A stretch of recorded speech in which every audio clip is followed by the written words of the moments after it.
Hi, my name is Larry. This is my buddy Mike over here, and we are here today to tell you all about the Tie-Dye Festival. You're going to love it. Welcome to the Discover Montcalm Podcast, where we look at the communities, businesses, attractions, and people that make up Montcalm County. Here's your podcast host, Duane Weed. Hello, and welcome to this edition of the Discover Montcalm Podcast. If you can't tell it by now, I'm dressed a little differently than what I normally do because I had to get into character. See, when these guys came in from the Tie-Dye Festival, I said, "Do you want me to look branded too?" And they said, "Sure." So here's what we look like, all tie-dyed up. So if you're listening to us on the podcast app, jump over to the YouTube channel under Discover Montcalm Podcast, and you can see that we are in tie-dye today. So, gentlemen, welcome to the show. Thank you. Thanks for having us. You know, we were talking before we went on that, you know, you've been around. This is going to be your 10th year in 2026. And I finally caught you for the first time last year. So I don't know if that's shame on me but it was fun. It was a lot of fun. And, you know, I was there supporting a couple friends that were playing, and I figured they weren't going to get any closer to Howard City than right up at Burley Park. So, Larry, I understand that you, I guess, kind of wear that hat that you are the founder of this whole festival. Can you go back, because it probably started before 10 years ago as far as a thought, correct? Yeah, Duane.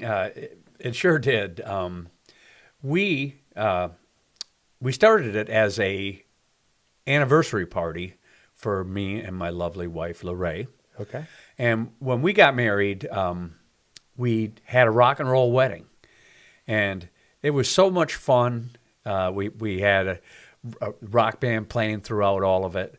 The officiant at the wedding was a guy named Charles Preston Smith, Reverend Charles. I don't know if you ever heard of the Potato Babies. Yep. And it was so great. So we came to get this property in the Morley area. Okay. And I said, let's just have a big party to commemorate our wedding. Sure. So we did.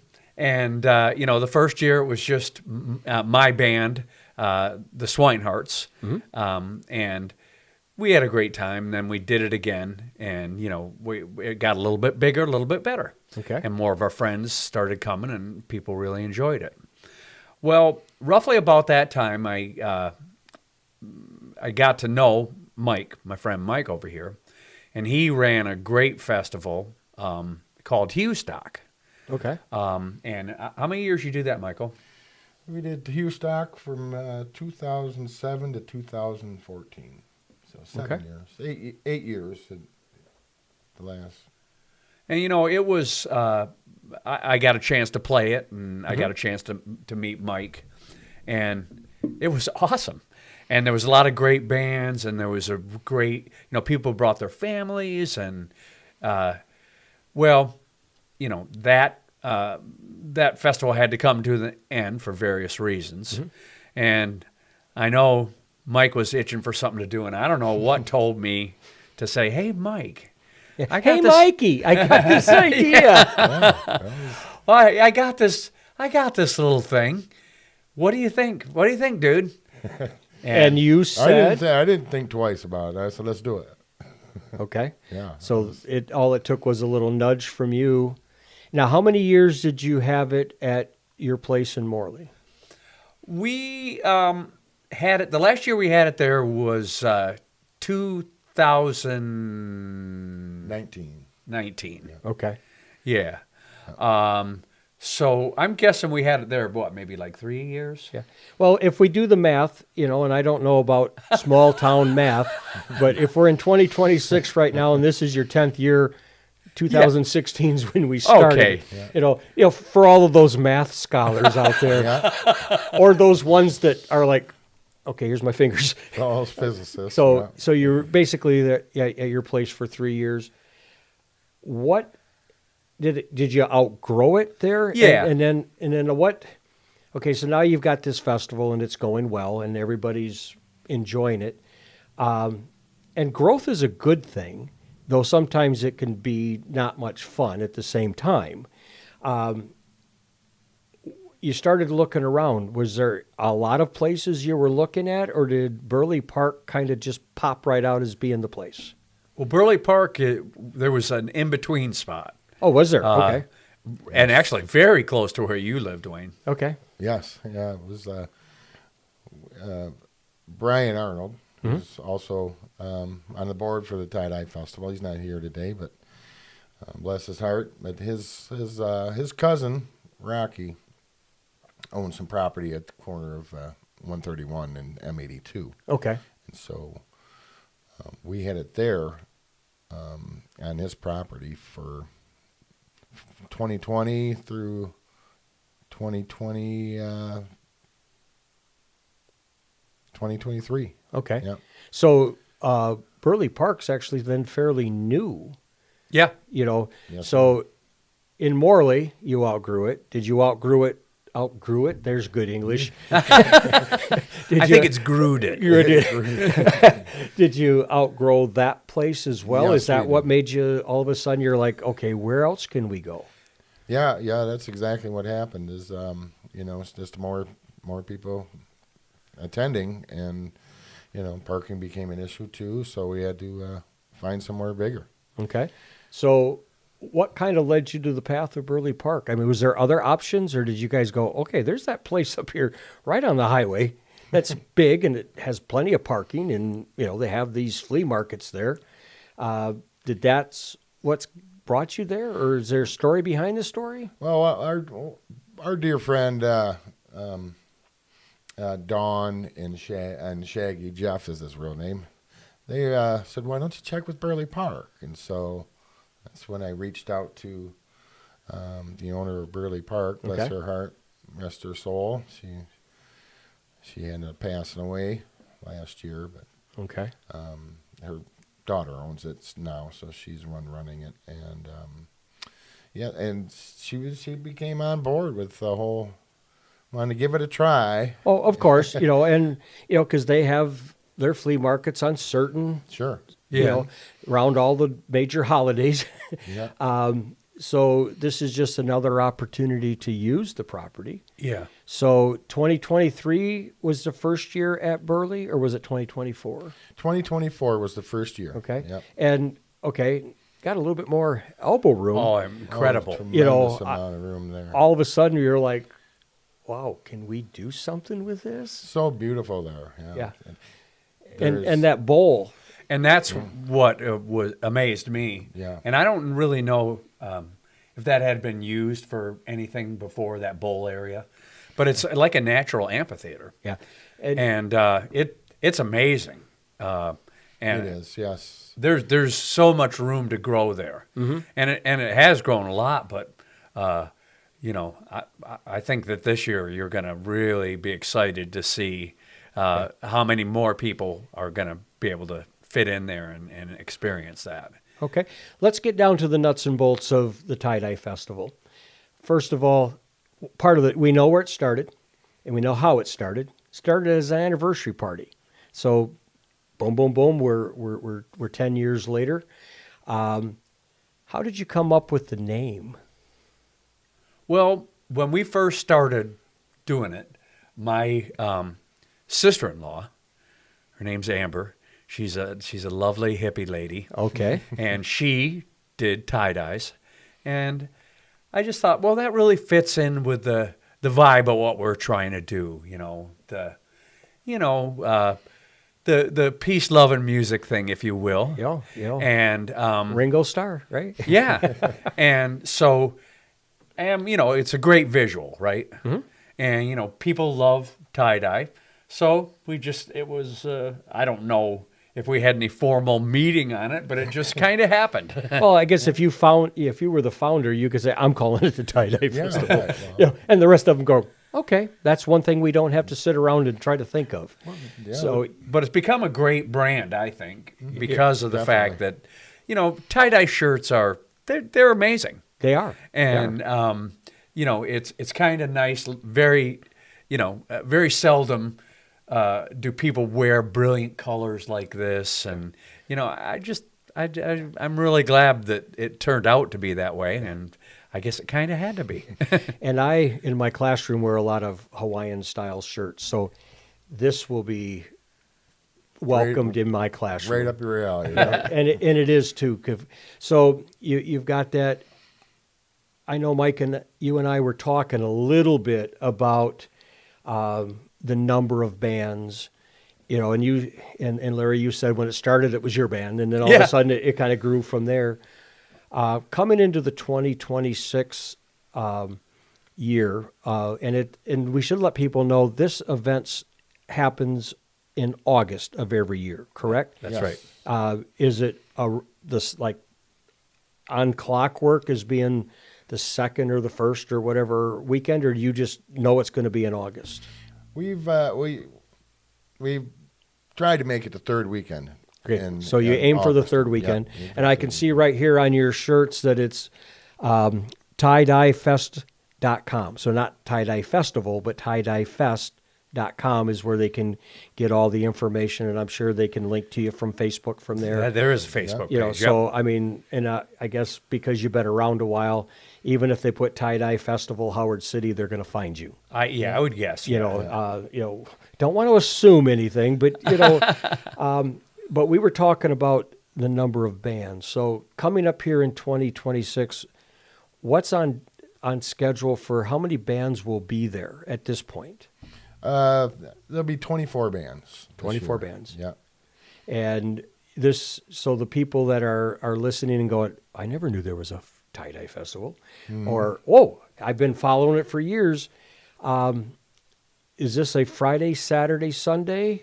Or is it a Saturday, Sunday? What is it? Currently, and it has been from the past, it's still been just Friday and Saturday. Oh, Friday, Saturday. Okay. Yes, and there's possibilities of expanding to different days before or after those 2 days. Let it grow naturally, yes, organically. Yeah. It's easier than trying to push a date in there, and trying to make it work, and then you go, ugh. You don't want that. So, right now it's a Friday, Saturday. Yeah.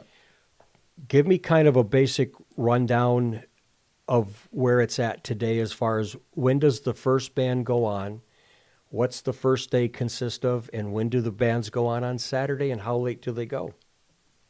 Well, both days, the first band starts at noon. Okay. And we've been trying to have it done by midnight. Okay. Ish. Yeah. Midnight-ish. So it always goes over. It goes a little bit over.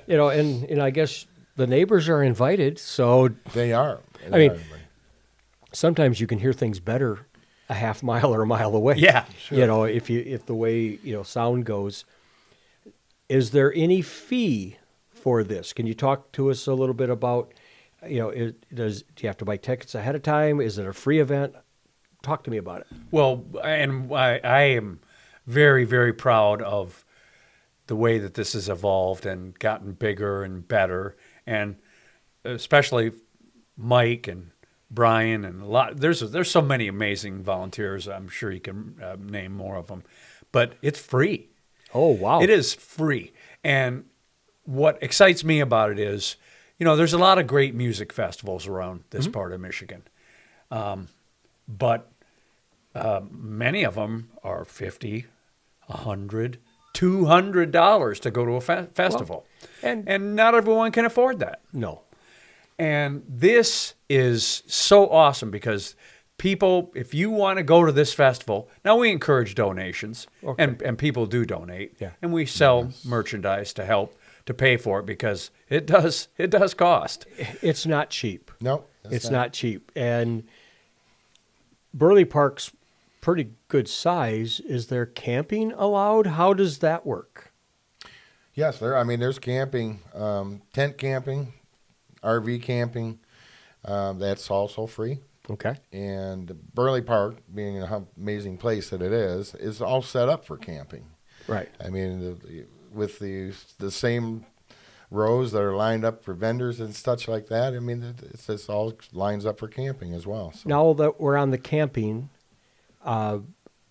let's talk is there electric or is it, kind of rustic? Is there porta-johns? Is there, let's go down that path for a moment. Yeah, there is, there's areas that we try to have people that have generators, low decibel generators, and over in a certain area where they camp, which is totally fine. Burley Park does have some power available, but it's not available to the public. It's something that has to be purchased from Burley Park. So we haven't purchased any electricity from them. Our fee for the staging and lighting has included the electric for that. Okay.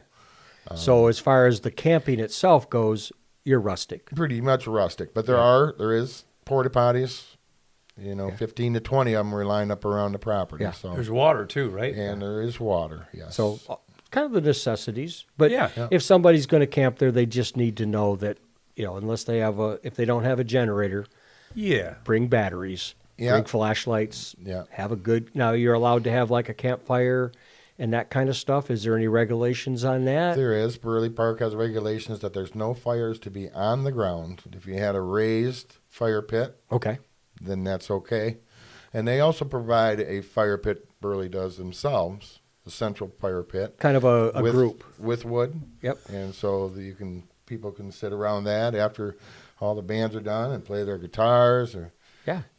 Some people, and I'm one of those people, think that sitting around the campfire afterwards might be one of the best parts of the whole thing. I mean, there's amazing bands. Yeah. But there's just something so cool, and what a great feeling, a community, and the music sounds so good there when you're next to that campfire. So and I think that's a highlight. And music is therapy.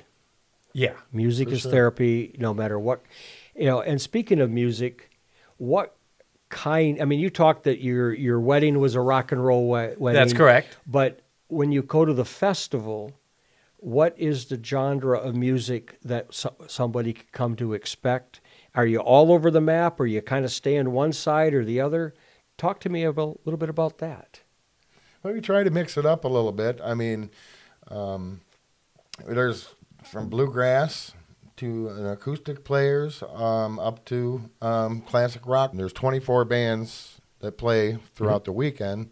The Discover Montcalm Podcast thanks West Michigan Technology and Design Solutions, M1063 WGLM, DW Video, Blueberry Podcast Platform, and Business Growth Engine. Thank you for your support. That's cool that you kind of got it. Yeah. Now how many years has it been that you've been with 24? Because I'm sure when you started, there wasn't 24. No, that's correct. Has that been a staple that you've been hitting pretty regularly for a while? For the last, I'd say 4 years, we've been pretty close. I mean, that's a lot of music. 20 to 24, yes. Well, here's something that I think is amazing, too, is the festival pays all the bands. Mm-hmm. Even though it's a free festival, we feel like it's not a big fee. Yeah. But just to show we appreciate what you're doing, and you're coming here and doing this. Well, so that kind of gas money. Yeah. I think it's I'd like to call it an honorarium. Sure. It shows that we appreciate you, bringing your talents here. Yeah. And being a big part of what makes the festival. Well, last year being the first one, I kind of stood back and was the observer. And you guys move people in and out fairly quick. There's not a big break in between music, even though, I know you have the backstage, the back line all set, pretty much drums, amps, that type of thing. You've got all your mics and everything that are set, and you can move things. I mean, I was watching the switch out. It's fairly quick. Yeah. And just so people know, it's a chance for somebody with a microphone to do some emceeing. Yeah. And, there's nothing wrong with saying, hey, if you want to donate to this, please do. Yeah. But there's merchandise, and here's the next band, and, little Timmy's lost. Can somebody find him? Yeah, for sure. Yeah, I'm sure that you've got that. Do you guys provide like your own security for this? Or, because obviously you get a bunch of people together, and sometimes somebody might be a little. Is it something you guys handle, or you bring some security in? Well, we haven't had to. Well, really and I'm not saying security. that's a bad thing. I'm just asking a question. Well, you know, and it is a good question because a lot of times you get a big group of people together, and there's going to be some, or maybe many, who are gonna cause problems. This group of people is amazing, and I talked the peace, love, and music thing. It really is true. Yeah. And the people really take care of each other, and the people they watch out for each other. So. Well, and you said it early on, and let me re-say it again. It's a family-friendly environment. That's for sure. Sir. I mean, I saw people with their dogs, their kids. I was going to say their dogs were on leashes, the kids were on leashes. No. But, the idea that, and you have a vendor area that is set up so that people can come out and sell things that they do. And by the way, yes, there is a lot of tie-dye. And that kind of beads and that kind of stuff, because it kind of goes along with the name, which is great, because that's that flavor, Sure. what's unique about what you're doing. We've talked a lot about what you guys are about musically, but it is free, and that but I'm sure you guys have big hearts. Do you give any money away, or do you donate back to things if you can? Can you tell me, Mike, a little bit about that? Well, sure. Yeah. Every year we end up donating back into the community. This past year we donated $1,000, presented a big check on stage to a nurse from the Cancer and Hematology Center in West Michigan. That's wow. The year before that, we gave some money to the school music program in the Stanley Morley Stanwood area? Morley Stanwood Yeah. area. Yeah. Okay. So we want to continue to do that. So to show our appreciation of the community and letting us be part of the community itself, actually, tell you the truth. So as I'm kind of running out of my off-the-cuff questions, I'm sure we could sit and chat about this for a while, but one of the things I like to ask is there anything that we haven't talked about your festival that you want to make sure, and I'll open it up, each one of you can say something, but is there something, Larry, that you were like, I wanted to make sure I said this? Yeah, a couple things. Duane, when you were there, I don't know if you were there at night. I was getting there. But we have a friend of ours we call him Starman. Okay. And his name's Dave. And he puts on a great light show. And this is this guy's passion. Okay. Is lights. And he'll do lights for different bands and such. But I mean, it's a professional quality light show as far as I'm concerned. Mm-hmm. Yeah, he does amazing. And also one thing I thought was really cool, until I'll let Mike talk, is the last couple of years they've had this bubble machine. And what the heck is up with that? Yeah. It is so cool. Yeah. And it's just this thing that shoots out bubbles. And yes, I did jump into it with all the little kids, and they were all looking at me. They said, "What are you doing here, old man?" I'm just a kid. And I said, right now I'm not an old man. Yeah. So I'll feel it tomorrow. That is true. I remember once way back in the day when my band was playing, we decided we'd try a bubble machine. We had a fog machine, we had flash pots, we had lights. We tried a bubble machine. On a dance floor, that's an ice skating rink. We did it once. Yeah. I hope there was video. Unfortunately, that was back before everybody had that in their pocket. But we were like, let's not do that again. Let's not do that again. Because sometimes you don't think a situation all the way through. Wow, that's cool. And it was. People enjoyed it till they went to go out to dance. And then we said, time out, let's get some rags, let's clean this mess up, and let's go from there. So those are the points that you would like to touch on. Is there anything else, Larry? Just over the years, a lot of people come back, and you know what? I have a whole host of friends that are my tie-dye friends. And, you know, I kind of just see them once a year.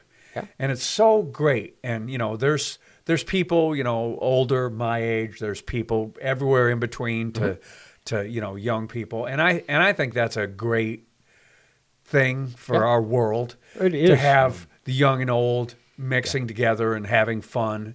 And that's one of the things I think that's really special and important and awesome about it. Mike, let's give you a chance. Well, I mean, this is this is an event that there's so many people involved, a whole slew of people that and they do it out of the goodness of their heart too. You know, Right. Our motto is for the love of music, and so everybody there is doing it. You know, all the volunteers are doing it because they love the festival, and they want people to enjoy themselves. And you know, there's our vendor queen, Lisa Crawford. Oh, she's amazing. Yeah, she does a great job getting the vendors. The owners of Burley Park, they've been wonderful as well. Yeah. It definitely takes a team. Yeah, it does. Kind of a village all on its own. It does to make this happen. And they show that they have as much passion for it as Larry and myself. And it's something you really can't put money on it. I mean, we'd like to try to remain a free festival. So we look for donations and sponsorships. We're trying that in their area out. So. As the last car pulls out, if you got $1 left, you're not in the hole. Yeah. Right? Right. So, well, yeah. I mean, that's ultimately the goal. Sure. One thing that I will say, because I just thought of it as you guys were talking, bring your lawn chairs. Yes. Bring your lawn chairs. There's not stadium seating here. Yeah. Your blanket for the ground, your lawn chairs, make sure that unless you're going to stand the whole time, or dance. Or dance. I mean, I saw people dance. I saw people not even leave their area by their chairs dancing. Yeah. People up on the hill were dancing. You can hear it great up there. It's like enjoy life. Yeah. Enjoy life. So tiedyefest.com is where they can find all information. There's a link to your Facebook page there. Yeah. Your lineup of bands. I mean, it's a place to go to get information, right? Yep. So if somebody catches this in a couple, 3 years, we're in 2026 right now, but a couple, 3 years, just tiedyefest.com will let you know the date for that year. And, but it will always be in August is your plan. Is always your plan. Now, is that still right around your anniversary? Yeah, more or less. We Okay. kind of moved it back a little bit just because there was some other big events that we were kind of clashing with, kind of right. Yeah. But I do also want to say, Duane, we definitely want you to come back next year, my friend. Well, it's not far. Yeah. And even if you put my name on and my wife has to come pick me up later, oh well. But I know that she'll probably say, oh, he'll sleep it. He'll get him in the morning. Yeah. But, it is fun. It is fun, and it's a good time. And I'm glad that you took the time to come on my Melio podcast here that talks about Montcalm County and share just another facet of what is available in this county. And it's, Burley Park. If you don't know the address, type Burley Park. Go to tiedyefest.com. You've got the address there. And it's kind of nice that every year you've got a different lineup of bands, which is kind of cool. And, I think that's the fun part. Guys, thank you again for taking time out of your schedule to come in and share with us a little bit about the Tie-Dye Festival. For those of you out there, follow the Discover Montcalm Podcast on Instagram, Facebook, and YouTube, as well as discovermontcalmpodcast.com. Get the RSS feed, put it in your favorite podcast browser. You can also find us on Pandora, Apple, and iHeart. But more importantly, discovermontcalmpodcast.com has all the episodes, and we're building that site up as being a little resource guide for Montcalm County. And, we just want to be part of the area. We want to be talking about the good things like you just heard with the Tie-Dye Festival that's in Burley Park in Howard City in August. Check them out. And on that note, remember to buy and shop locally. DW Video transfers your home movies, slides, audio, and videotapes to digital. They produce and design websites, create business and social media videos, TV commercials, and family storytelling videos. Visit dwvideo.com to learn more.